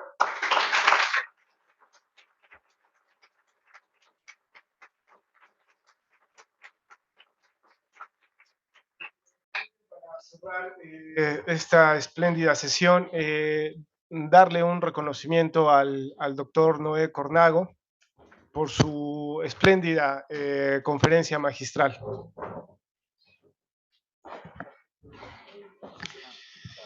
Bueno, si me permiten, yo quisiera darle este reconocimiento, esta constancia, que aunque sea un simple papel, lleva el agradecimiento de toda esta gran comunidad. Y este reconocimiento dice que la Universidad Nacional Autónoma de México, a través de la Facultad de Estudios Superiores Zacatlán, el Sistema de Universidad Abierta y Educación a Distancia y la Secretaría de Posgrado e Investigación, otorgamos la presente constancia al doctor Noé Cornago Prieto por su conferencia magistral, Diplomacias Plurales, nuevas líneas de investigación en las relaciones internacionales, en el marco del 8º Congreso de Investigación Multidisciplinaria, Investigación y Nuevas Tecnologías en el siglo XXI, que se realiza del 17 al 21 de octubre. Y firma un servidor, Manuel Martínez. No he querido.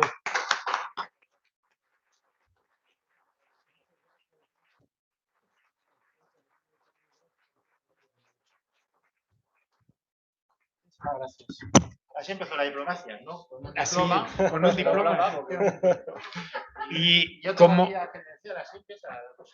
oye, como no podía ser menos, también le vamos a regalar el símbolo de nuestra Universidad Nacional, nuestro Puma, con los colores de nuestro equipo, el equipo de los Pumas de la Universidad Nacional.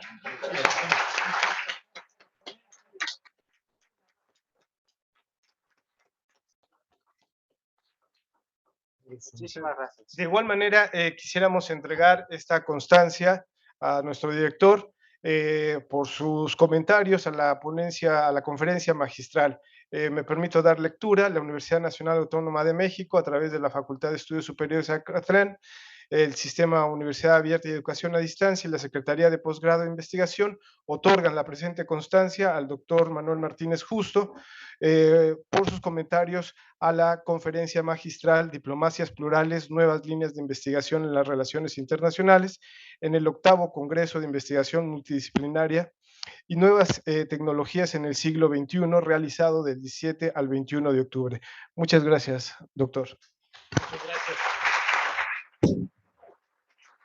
Lo bueno es que no firmo yo esta constancia, si no sería como un autohalago o una cosa así.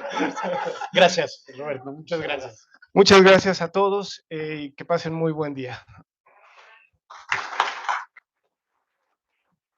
Oigan, así no terminamos los universitarios, por favor. México, Pumas, Universidad. ¡Goya! ¡Goya! ¡Cachún, cachún! ¡Ra, ra! ¡Cachún, cachún! ¡Ra, ra! ¡Goya! Universidad. 1, 2, 3, Zacatlán.